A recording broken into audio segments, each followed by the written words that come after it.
I never liked my new neighbor. From the moment she moved in, I could sense there was something off about her. Maybe it was the way she avoided any interaction with the other neighbors, or the way her cold, lifeless eyes would follow me whenever I walked past her house. Whatever it was, it sent shivers down my spine. Being the curious person that I am, I couldn't help but investigate. My suspicions were confirmed when I saw her sneaking around in the middle of the night, carrying a gasoline canister and a matchbox.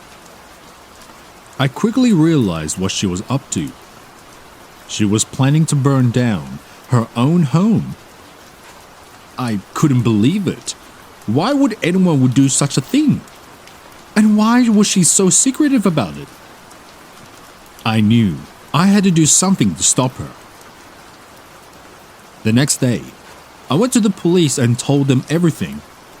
They promised to look into it, but I wasn't sure they took me seriously. After all, I had no proof.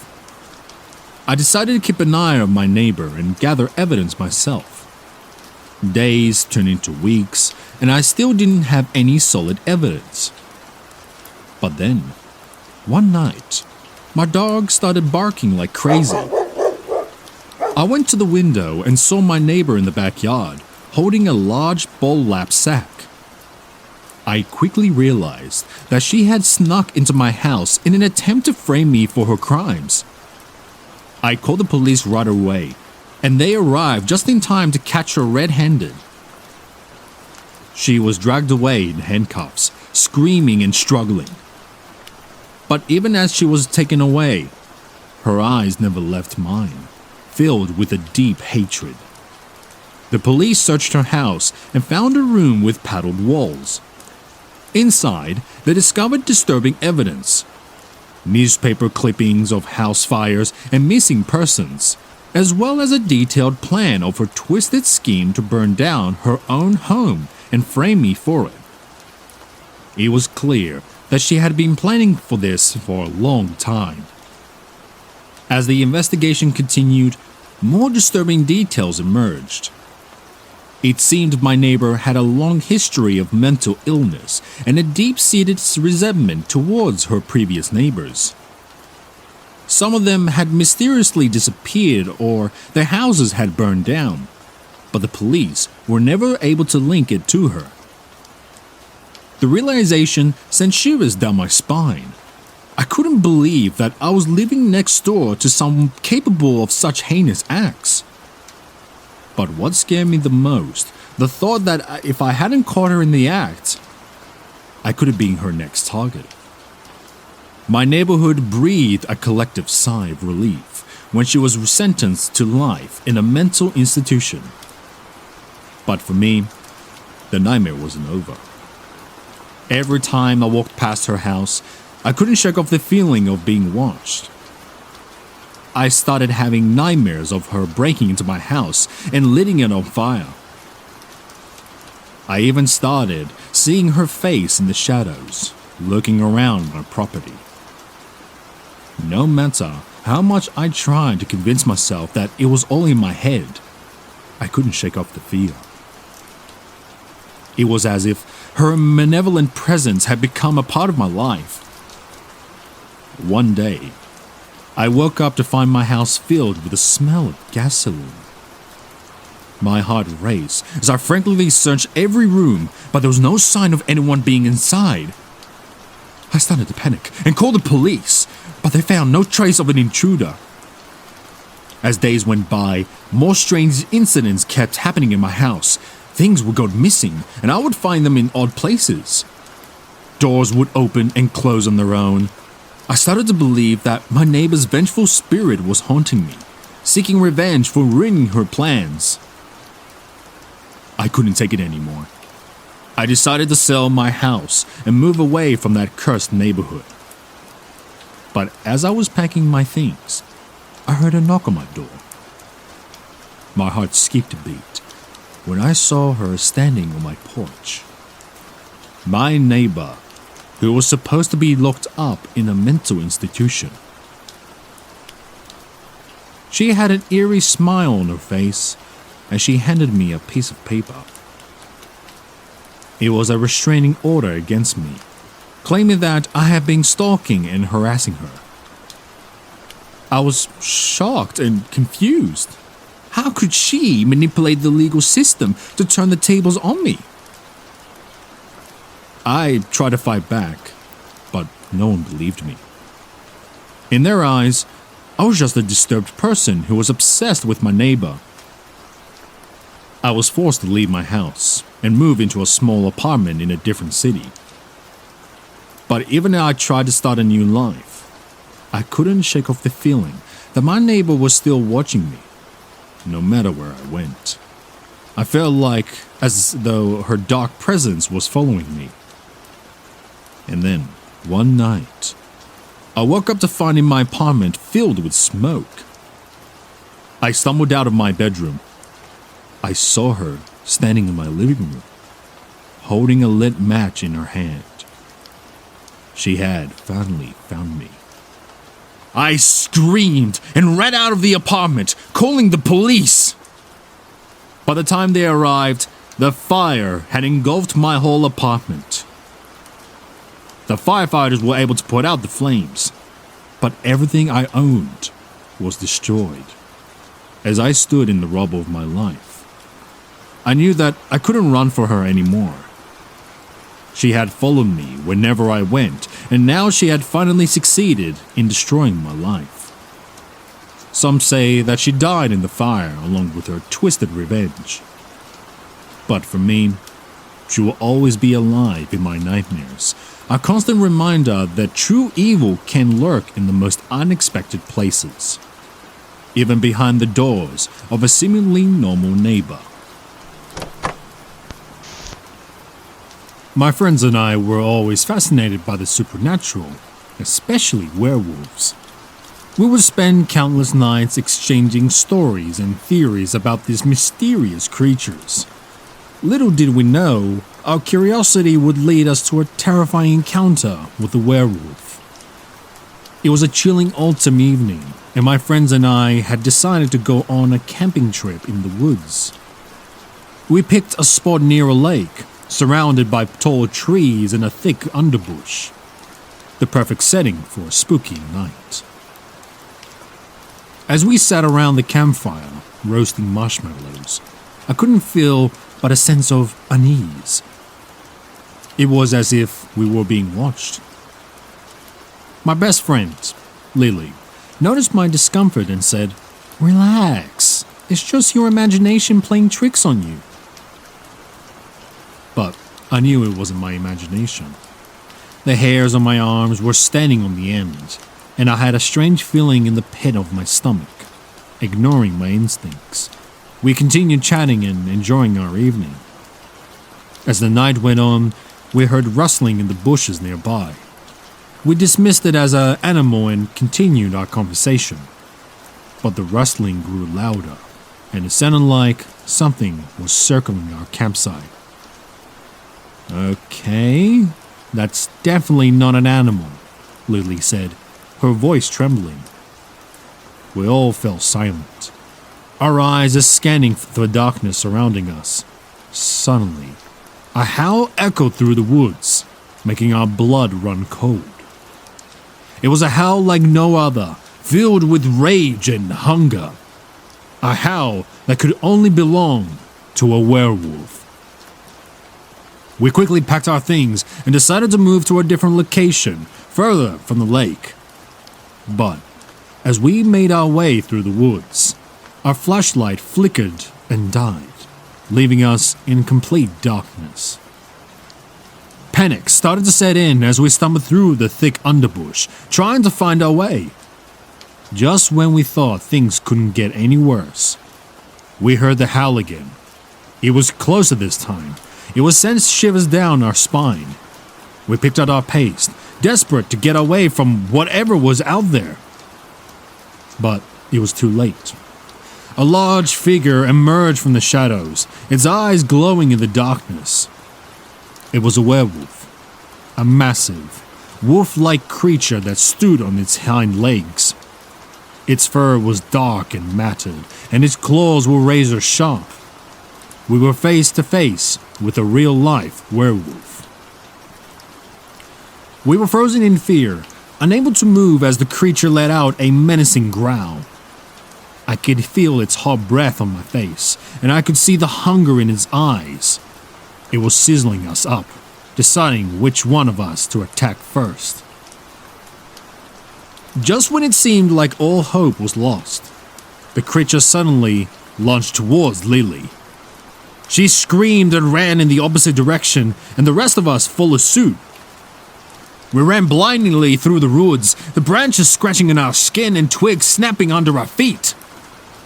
Adrenaline fueled our escape as we struggled to put as much distance between us and the werewolf as possible. But it was no use. The werewolf was fast, and it quickly caught up to us. One by one, my friends were being taken down by the creature, their screams echoing through the night. I was the only one left, and I could hear the werewolf hot on my heels. I stumbled and fell face first on the forest floor, my ankle twisted onto the fall. I tried to get up and run, but the pain was excruciating. I knew I couldn't outrun the werewolf in this condition. I turned around. My heart dropped as I saw the werewolf standing over me, its fangs bared and ready to strike. I closed my eyes, preparing for the inevitable end. But nothing happened. When I opened my eyes, the werewolf was gone.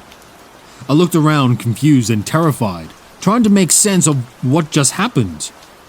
Then I heard a voice. "Are you okay?" I turned, and to my disbelief, I saw a man standing beside me. He had a scratch on his cheek and was covered in dirt and leaves. But there was something different about him. He had a kind look in his eyes, unlike the ferociousness of the werewolf. I think so," I stammered, still in shock. The man helped me up, and together we looked for my friends. But they were nowhere to be found, and all that was left was their torn clothes and scattered belongings. It was as if they had vanished into the air. The man explained that he was a werewolf hunter, and he had followed the creature to our campsite. He had seen it transform back into human form and offered to help me get home. I was too numb with fear to ask any questions, and I just followed him, grateful to be alive. As I arrived home, I couldn't shake off the feeling of dread and anxiety. I had seen firsthand the true horror of a werewolf, and I knew I would never be the same again. From that day on, I couldn't even look at the moon without feeling a shudder of fear. My friends were never found, and their disappearance remains a mystery. But for me, it was a night I would never forget. A night where our curiosity about werewolves turned into a horrifying reality. From that day on, I knew that some things are better left as myths and legends. And as I looked up at the full moon at night, I couldn't help but wonder if the werewolf would ever come for me too.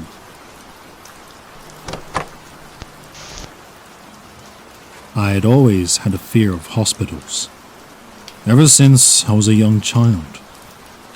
The sterile smell, the haunting sounds of medical equipment, and the pale, lifeless faces of patients always sent shivers down my spine.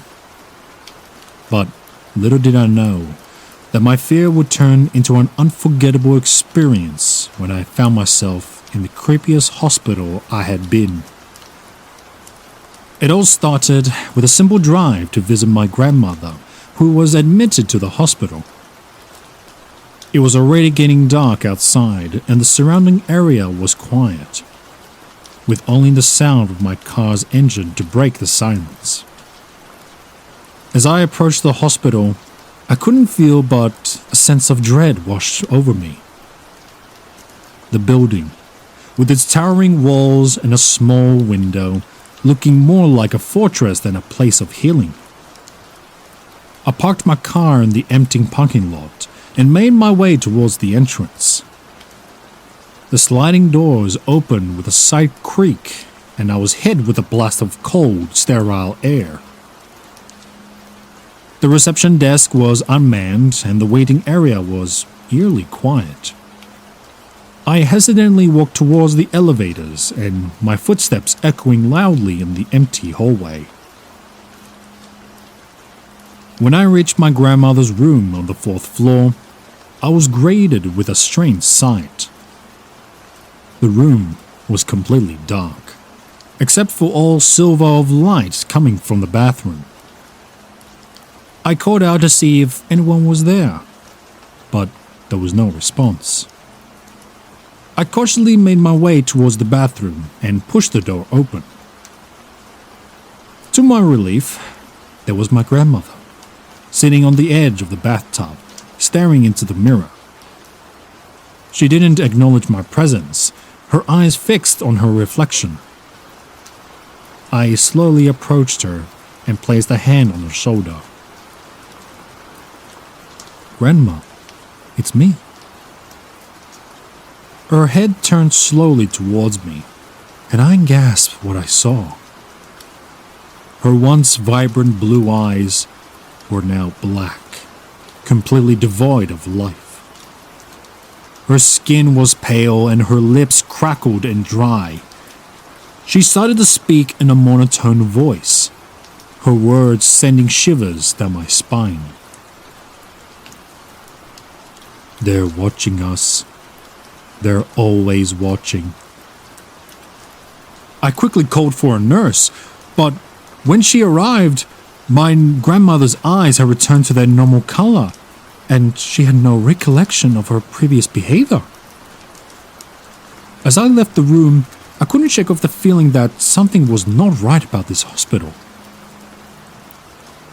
The next day, I decided to do some investigating on my own. I searched online for reviews of the hospital and was surprised to find that there were hardly any. The few reviews that I did find were all negative, with some mentioning strange occurrences and unexplained disappearances. I also found out that the hospital was known for its experimental treatments and that many patients had died under mysterious circumstances. Determined to uncover the truth, I snuck into the restricted areas of the hospital. The hallways were eerily quiet, with the only sound of my footsteps echoing through the building. I was about to turn back when I heard a faint voice coming from one of the rooms. I cautiously made my way towards the source of the sound. What I saw, it was something straight out of a horror movie. In a dimly lit room, there were rows of patients lying in the hospital beds, all hooked up to machines and IVs. But they were not normal patients. Their eyes were black and their mouths hung open, emitting a low, guttural moan. And standing in front of them was a group of doctors, the white coats splattered with blood. Before I could react, one of the doctors noticed me and ordered the others to capture me. I ran for my life, my heart racing as I tried to escape the clutches of the doctors. I found myself in a dark, maze-like corridor, with no idea how to get out. As I frantically searched for an exit, I heard the sound of my own name being called out. I turned to see my grandmother. Her eyes now black with their lifeless state, beckoned me towards her. In a trance-like state, I followed her voice and found myself in a secluded room. My grandmother sat on a bed, surrounded by machines and monitors. She gestured for me to come closer in a barely audible voice. She revealed the truth of the hospital. "This place is not what it seems. The doctors here are not human. They conduct experiments on the patients, stealing their life force to sustain their own existence." I was horrified by her words, but before I could process them, she grabbed my hand and placed it on her chest. I could feel her heartbeat, slow and weak, as if it was drained of life. They're coming for me, but you must stop them. You're the only one who can set us free. With those final words, my grandmother took her last breath and her body went completely still. Filled with grief and rage, I made my way to the restricted area to confront the doctors. I found them huddled around my grandmother's lifeless body, absorbed with some kind of ritual. Without thinking, I lunged at them, determined to stop their evil deeds. The ensuing chaos was like a scene from a nightmare. The doctors, with their inhuman strength, fought back with ferocity. But I was determined to put an end to their madness. In the end, I managed to destroy the machines and release the patients from the grip. I escaped the hospital, leaving behind a trail of chaos and destruction. As I sat in my car, trying to process the events that just occurred, I couldn't help but feel relieved that it was all over. But all the same time, I couldn't shake off the feeling that there were more hospitals like this one out there, hiding in plain sight, conducting their horrific experiments. From that day on, I made it my mission to uncover and expose these institutions in hopes of saving innocent lives from the clutches of these inhuman beings. And every time I passed by an hospital, I couldn't help but feel a shiver down my spine, a reminder of the horrors that lurk behind the sterile walls. It was a dark and stormy night as I drove my big rig down the isolated highway. I'd been on the road for hours, but I knew I still had a long journey ahead of me. It was just me and my truck, surrounded by darkness and the sound of rain pattering against the roof. As I drove, I began to feel uneasy. The road seemed endless, with no signs of civilization in sight. The only source of light was the headlights of my truck, illuminating the road ahead. But even the lights seemed to be fading as the storm grew stronger. Despite the unsettling feeling that began to creep up on me, I continued to press on. I was a seasoned trucker, used to long drives and isolated roads. But tonight, something felt different, like I was being watched.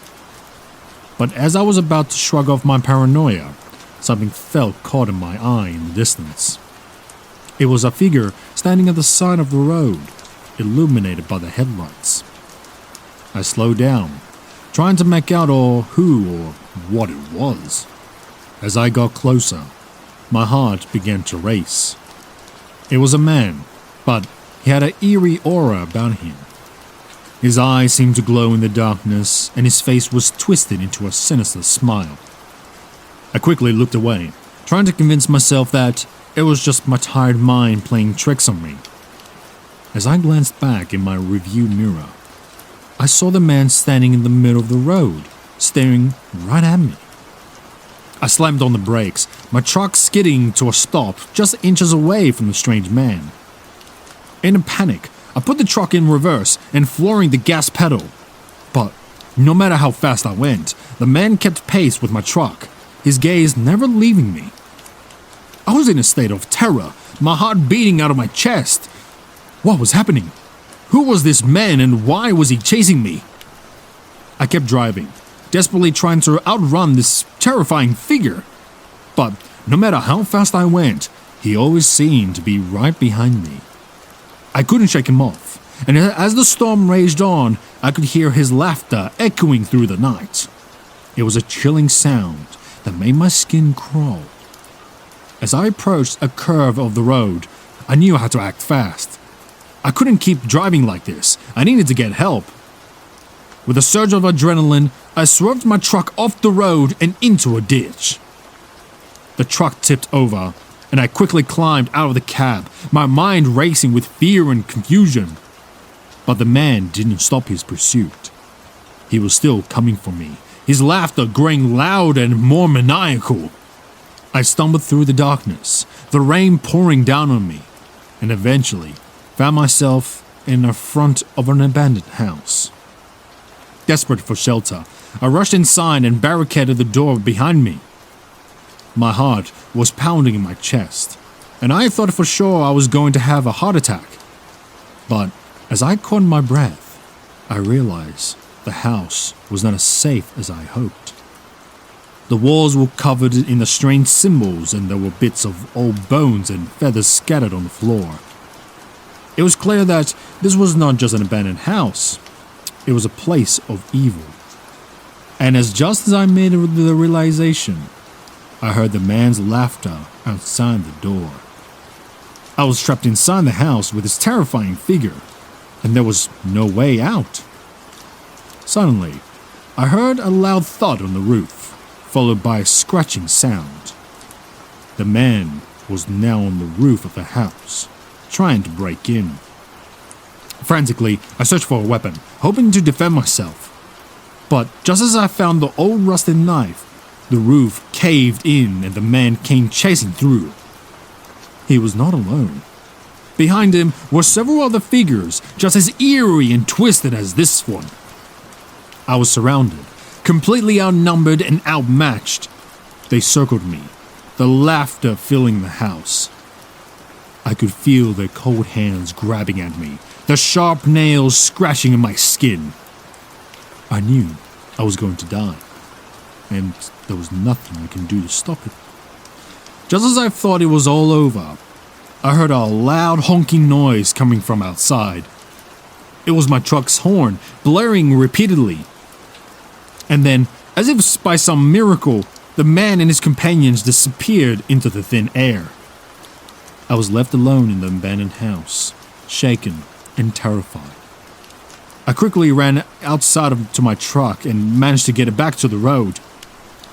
I didn't stop until I reached the gas station, where I collapsed on the ground in exhaustion and relief. It wasn't until I was able to calm down and process what had happened that I realized the truth. The man and his companions were not human. There were some sort of dark and twisted spirits haunting that isolated highway, and that I unknowingly stumbled in their territory. From that night on, I refused to drive on that stretch of the highway. I warned other truckers to avoid it as well, but few believed my story. I knew the truth. I had encountered a horror that was beyond a human comprehension, and it was a memory that would haunt me for the rest of my life. I had been chatting with Blake on Reddit for weeks. We had bonded together our love of hiking and outdoor adventures. When he asked me out on a date, I was thrilled. I couldn't wait to finally meet him in person. We decided to meet at a small cafe in the city. As I walked towards the cafe, my heart was racing with excitement and nervousness. I took a deep breath and pushed the door. I immediately spotted Blake sitting at the small table, his face lit up as he saw me. He stood up and walked towards me, offering me a warm hug. His presence immediately put me at ease. "Hi, Ashley. It's so great to finally meet you," he said with a smile. "Hi, Blake. It's finally to meet you too," I replied, feeling my cheeks flushed with a hint of excitement. We sat down and ordered our drinks, talking and laughing like we had known each other for years. As we chatted, I couldn't help but notice how handsome Blake was. His jet black hair was perfectly styled, and his deep blue eyes were mesmerizing. As the evening went on, I found myself falling for Blake. He was charming, funny, and had a passion for life that was contagious.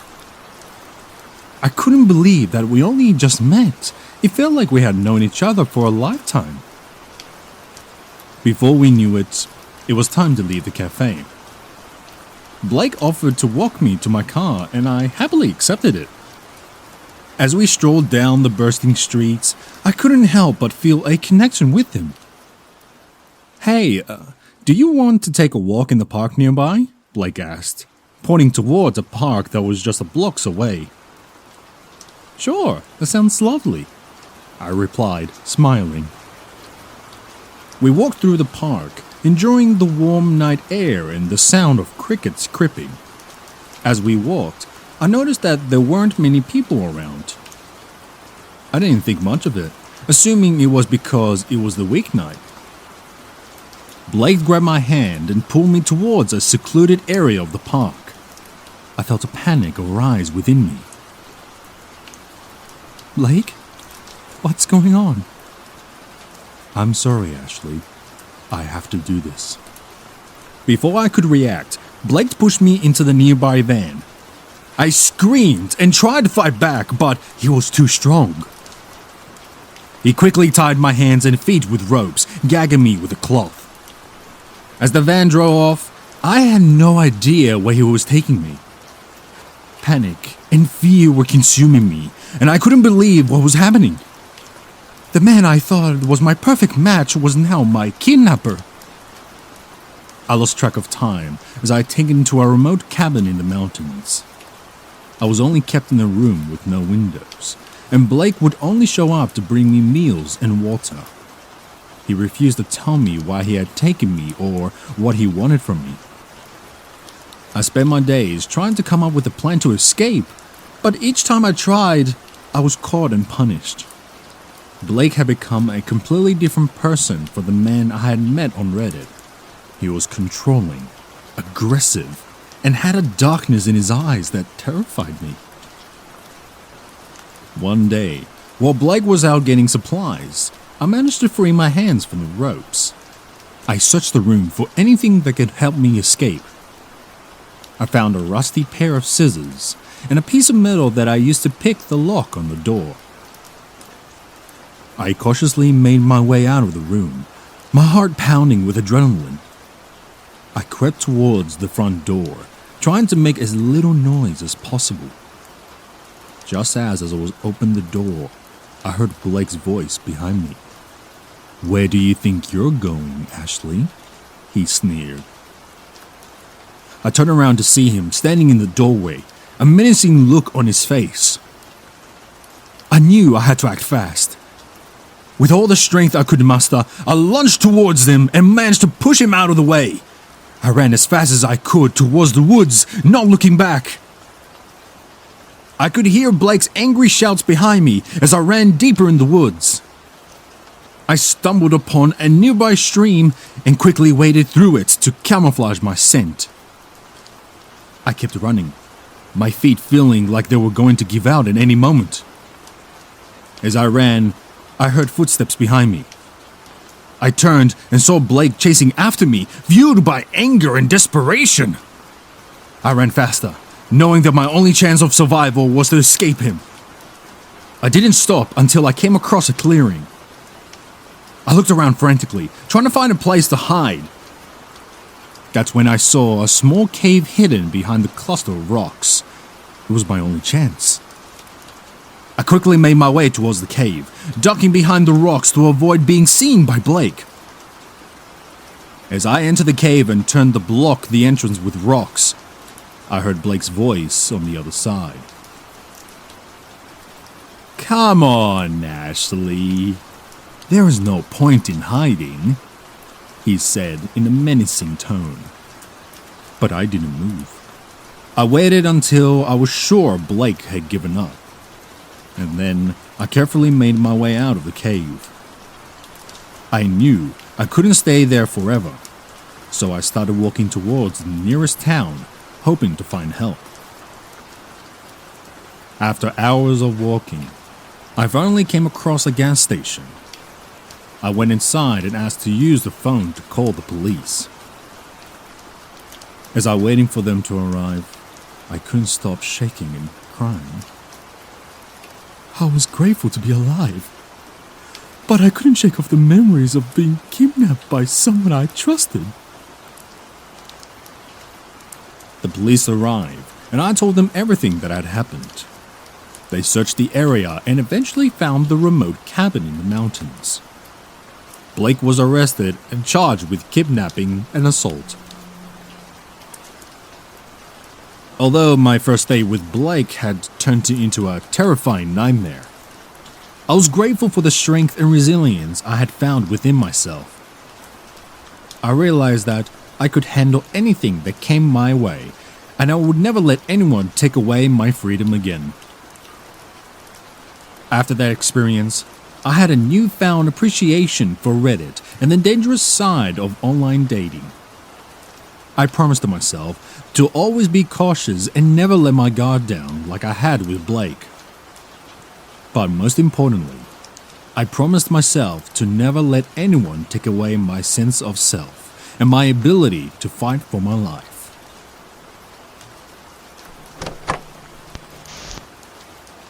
I'd opened the app just to see what kind of nonsense it would spit out next. One time, I swear it added a random stranger to my contacts list and then started sending them selfies. Another time, I sent a picture of my bedroom to my ex-girlfriend, even though I unadded her months ago. It was always just a little creepy, but yet I couldn't bring myself to delete it. That night, I was laying in bed, phone in my hand, browsing through the random stories that my friends had shared. I was starting to feel tired, so I shut my eyes for a moment, but before I knew it, I was sucked into the app again. I opened my camera, thinking maybe I should just take a picture of myself and send it to one of my actual friends, just to feel a little less alone. But as I held my phone to my face, something felt off. The screen flickered, and for a split second, I swore I saw a figure in the mirror behind me. I shivered, quickly snapping to the photo and sending it to myself.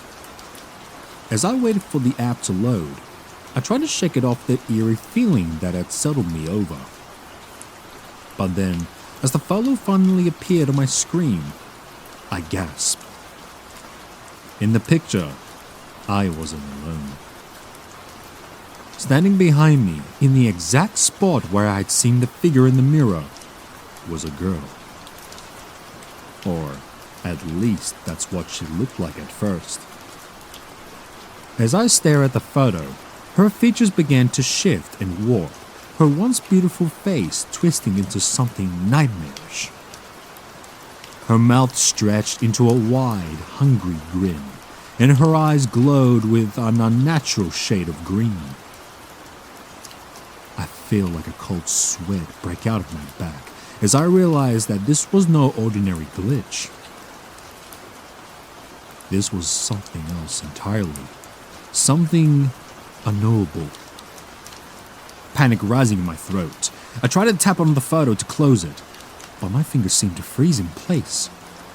The more I struggled, the more the image on the screen began to change, as if it were alive.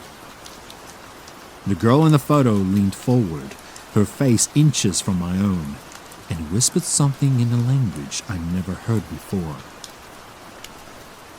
A chill ran down my spine, and I felt the weight settled heavily on my chest. I couldn't breathe, couldn't move. I was trapped, helpless, as the girl in the photo continued to taunt me, her voice echoing through my head like a nightmare symphony. Time seemed to slow down, and I could feel myself fading away, slipping into nothingness. As the last threads of consciousness unraveled, I caught a glimpse of something else in the corner of my eye. Another figure, standing just beyond the edge of my own field of vision. It was indistinct, shapeless, but somehow familiar. Like it had been there all along, just waiting for the right moment to reveal itself. The figure began to solidify, becoming more distinct with each passing second. It was a man, tall and thin, with skin as pale as the moonlight streaming through my window. His eyes were sunken deep into his skull, and his mouth was twisted into a bitter smile. He looked like a wraith, a creature from my nightmares come to life. As he stepped closer, I felt a wave of cold wash over me, as if the air had been sucked from the room. He reached out a skeletal hand and touched my cheek, and for a moment I felt weightless, as if I was floating. His touch sent a shiver down my spine, and I felt myself growing weaker. "You're mine now," he whispered, his voice like a rustling of ancient leaves. "You belong to us, and you shall never be free." As these words washed over me, I felt a strange calm descend upon me. I welcomed the darkness, embraced like an old friend. The girl in the photo retreated, fading back into the shadows from which she had emerged. The room spun, and I felt myself drifting further and further away. My last thought was of the man, standing there before me, with his icy fingers still pressed against my skin. He looked like a figure from my nightmares, but somehow, in this moment, he felt like home. He was the only constant in this strange, shifting world. As I slipped into oblivion, I knew I would never be free from his grasp. My vision faded to black, and I felt my body go limp. For a moment, there was nothing. No pain, no fear, no sense of self. I was just a speck of dust, floating aimlessly through the endless void. And then, like a flower blooming in the darkness, I felt a warmth spread through me. It was a familiar sensation, one that I had known for as long as I could remember. It was awakening. My eyes flooded open, and for a moment, I wasn't sure where I was. The room was dimly lit, and I could feel the softness of the bed beneath me. As I took in my surroundings, I remembered the horror I had faced on the computer screen, the figure in the mirror, and the wraith-like man who had claimed me as his own. Shuddering, I sat up, my heart racing. The girl in the photo was gone, replaced by a simple desktop background of starscapes. I glanced around, half expecting to see the man's icy fingers reach for me from the shadows. But the room was empty. The only evidence of what happened was the lingering chill in the air and the weight that seemed to press down on my chest.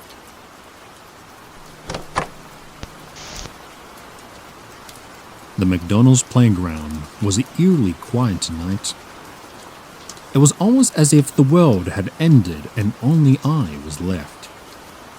I was on my break, leaning against the yellow and red plastic castle, watching the shadows dance across the rubbery safety floor. Something didn't feel right. A chill ran down my spine, making my arms break out in goosebumps. But I brushed it off, thinking it was just my overreactive imagination getting the better of me. I should have known better. I should have listened to that tiny voice in the back of my head. Because that's when I saw her. A little girl, no more than 5 years old, standing by the swing set, her eyes wide with fear. And she was pointing at something behind me, something that sent a shiver down my spine. I turned around, my heart racing, and there he was. A man, dressed head to toe in black, his face obscured by a sinister mask. He was holding a sharp object, glinting in the dim light of the security lamps. My blood ran cold. I knew without a doubt that he was here for the little girl, that he was here to hurt her, and I knew without a second of hesitation that I couldn't let that happen. I took a deep breath, trying to steady my nerves, and then I charged at him.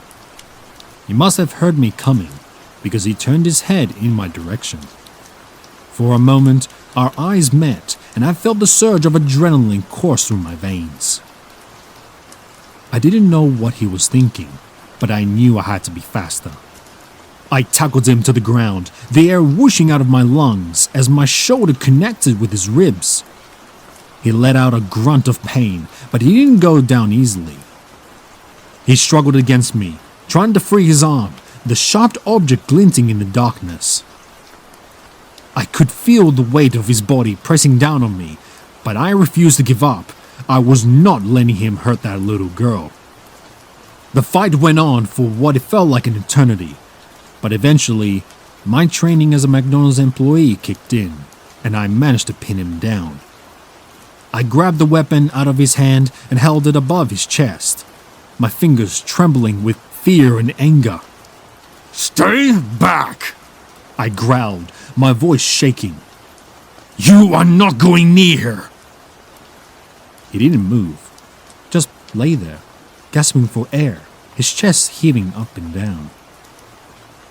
I glanced over at the little girl, who had retreated to the safety of the playhouse. Her big, frightened eyes were locked on us, tears streaming down her face. I wanted to reassure her, to tell her that everything was going to be okay, but the words stuck in my throat. All I could do was stare back at her, hoping that my expression would convey the same message.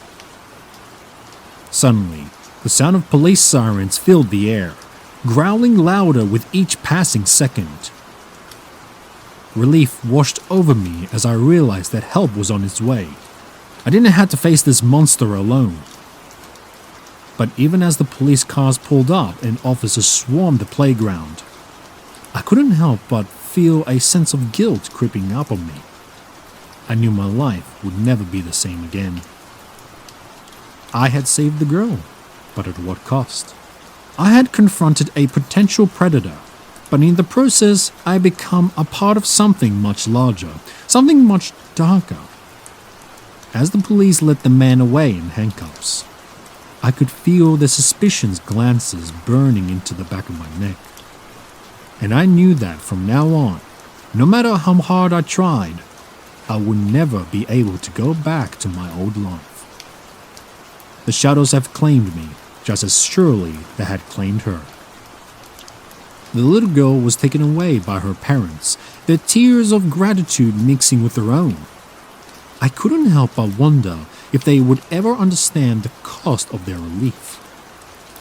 If they would ever know the weight of the burden I'd just taken on.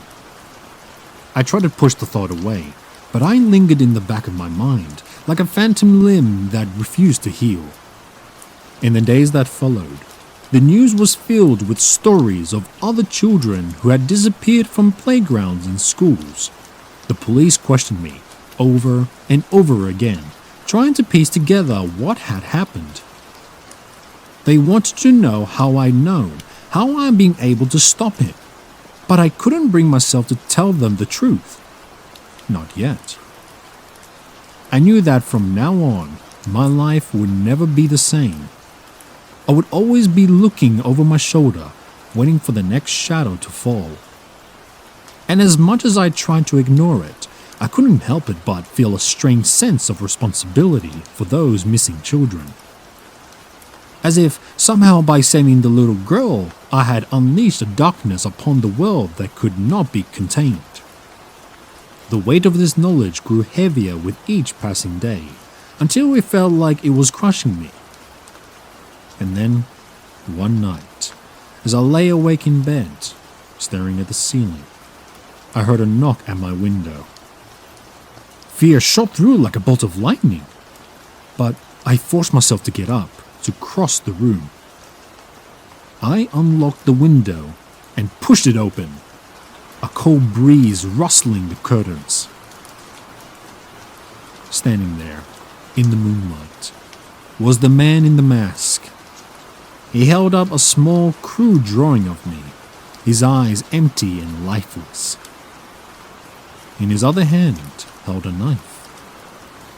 And as I climbed through the window, I knew that my nightmares had only just begun.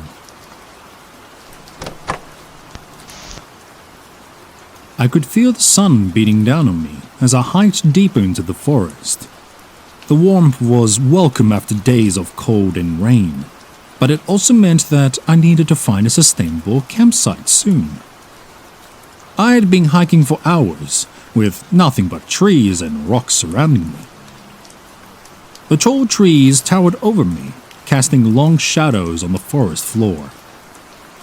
Despite the beauty of nature around me, there was an eerie feeling in the air that made me uneasy. I had always been an avid camper, but this solo trip was testing my limits. I wanted to challenge myself and push myself out of my comfort zone. However, I hadn't anticipated the feeling of being completely and utterly alone in the vastness of the forest.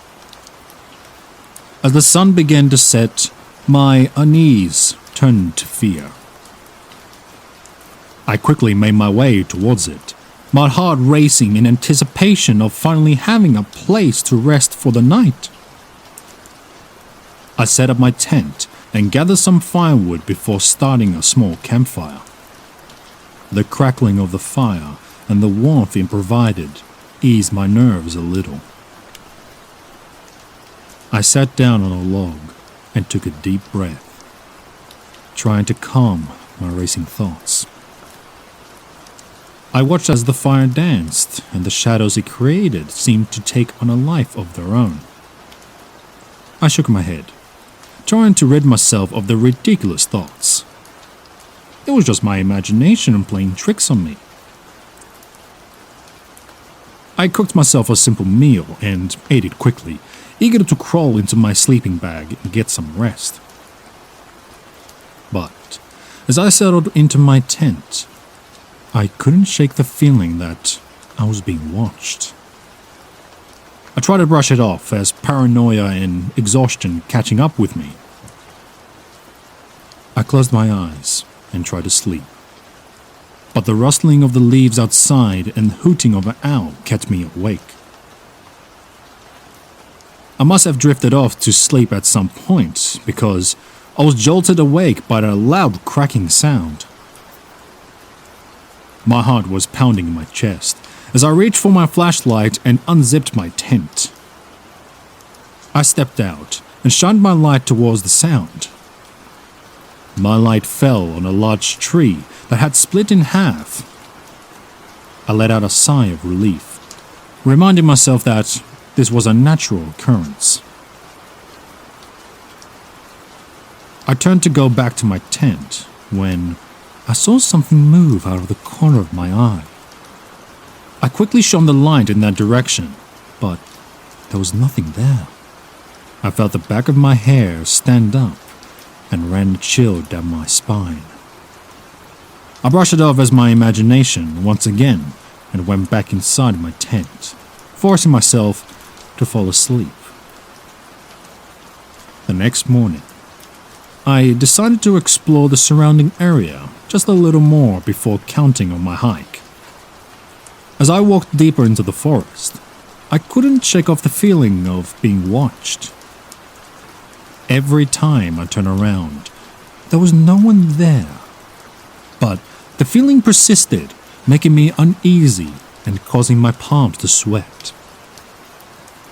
Suddenly, I heard the sound of heavy footsteps behind me. I turned around quickly, but there was no one there. The footsteps seemed to gain closer and closer, and I began to pick up my pace. I started to run, my heart racing as I tried to shake off the feeling of being followed. I was so focused on getting away that I didn't see the roots sticking out of the ground. My foot caught on it, and I fell to the ground, my ankle twisting painfully. I let out a cry in pain and clutched my ankle, trying to ease the throbbing pain.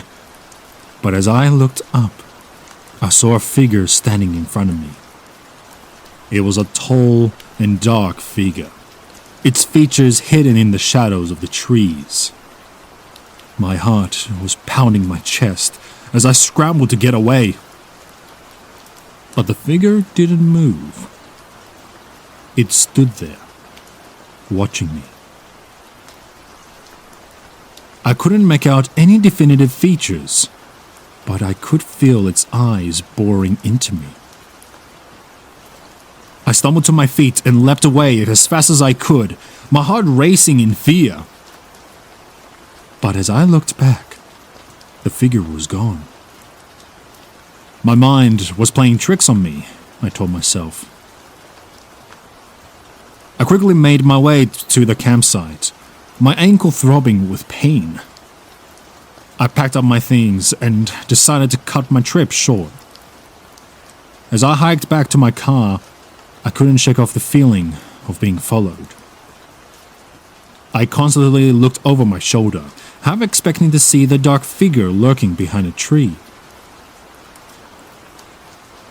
When I finally reached my car, I let out a sigh of relief. I quickly threw my bag in the trunk and got ready to leave. But as I started my car, a figure appeared in my review mirror. It was the same figure that had been following me in the forest. Its features were still hidden, but I could feel its cold stare piercing through me. I stepped on the gas and drove away as fast as I could, trying to shake off the feeling of being watched.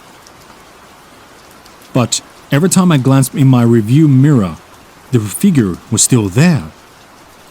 My heart was racing and my hands were shaking as I finally reached the end of the road. As I drove back home, I couldn't get the image of the figure out of my mind. Who or what was it? Was it just my imagination, or was there truly something lurking in the forest? I shuddered at the thought, and vowed to never go camping alone again.